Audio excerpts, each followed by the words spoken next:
ತುಮಕೂರು ಜಿಲ್ಲೆ ಪಾವಗಡ ತಾಲೂಕಿನ ಅರಸಿನಕೆರೆಯಲ್ಲಿ ಅಡಿಕೆ ತೋಟಕ್ಕೆ ಬೆಂಕಿ ಬಿದ್ದು 100ಕ್ಕೂ ಹೆಚ್ಚು ಮರಕ್ಕೆ ಹಾನಿಯಾಗಿದೆ.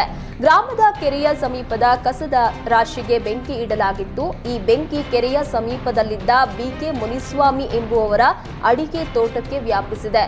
ತೋಟದಲ್ಲಿದ್ದ ಅಡಿಕೆ, ತೆಂಗು, ಹುಣಸೆ ಮರಗಳು ಸುಟ್ಟು ಕರಕಲಾಗಿವೆ. ಕೊಪ್ಪಳ ಜಿಲ್ಲೆಯ ಕಾರಟಗಿ ಪಟ್ಟಣದ ರಾಮನಗರದಲ್ಲಿ ಸರ್ಕಾರಿ ಶಾಲೆ ಅಡುಗೆ ಕೋಣೆಯಲ್ಲಿ ಅಗ್ನಿ ಅವಘಡ ಸಂಭವಿಸಿದೆ. ಗ್ಯಾಸ್ ಲೀಕ್ನಿಂದ ಹೊತ್ತಿಕೊಂಡು ಬೆಂಕಿಗೆ ಅಡುಗೆ ಕೋಣೆಯಲ್ಲಿದ್ದ ವಸ್ತುಗಳೆಲ್ಲ ಸುಟ್ಟು ಹೋಗಿದೆ. ಅಡುಗೆ ಸಿಬ್ಬಂದಿ ಹೊರಬಂದು ಪ್ರಾಣ ಉಳಿಸಿಕೊಂಡಿದ್ದಾರೆ.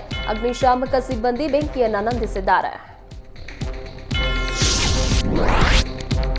ಬಳ್ಳಾರಿ ತಾಲೂಕಿನ ಚಾಕನೂರು ಗ್ರಾಮದಲ್ಲಿ ಮೇವು ಸಾಗಿಸ್ತಾ ಇದ್ದ ಟ್ರ್ಯಾಕ್ಟರ್ಗೆ ಬೆಂಕಿ ತಗುಲಿ ಹುಲ್ಲು ಸಮೇತ ಸುಟ್ಟು ಭಸ್ಮವಾಗಿದೆ.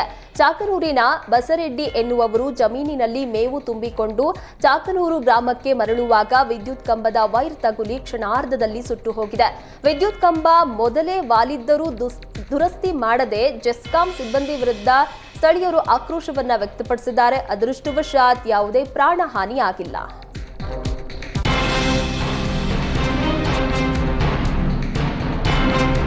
ಮಂಡ್ಯ ಜಿಲ್ಲೆ ಕೆಆರ್ಪೇಟೆ ತಾಲೂಕಿನ ಮೊಸಳೆಕೊಪ್ಪಲು ಗ್ರಾಮದಲ್ಲಿ ಟೊಮ್ಯಾಟೊ ಬೆಳೆಗೆ ಕಿಡಿಗೇಡಿಗಳಿಂದ ಕೀಟನಾಶಕ ಸಿಂಪಡಣೆ ಮಾಡಲಾಗಿದೆ. ಕೆಲವೇ ದಿನಗಳಲ್ಲಿ ಕೈಗೆ ಬರಬೇಕಾಗಿದ್ದ 1 ಎಕರೆ ಪ್ರದೇಶದಲ್ಲಿ ಬೆಳೆದಿದ್ದ ಟೊಮ್ಯಾಟೊ ಬೆಳೆ ನಾಶವಾಗಿದೆ. ಸಂತೋಷ್ ಎಂಬ ರೈತನಿಗೆ ಸೇರಿದ ಟೊಮ್ಯಾಟೊ ಬೆಳೆಗೆ ಕಿಡಿಗೇಡಿಗಳು ತಡರಾತ್ರಿ ಕೀಟನಾಶಕ ಸಿಂಪಡಣೆ ಮಾಡಿದ್ದಾರೆ. ಲಕ್ಷಾಂತರ ರೂಪಾಯಿ ನಷ್ಟವಾಗಿದ್ದು ರೈತ ಕಂಗಾಲಾಗಿದ್ದಾನೆ.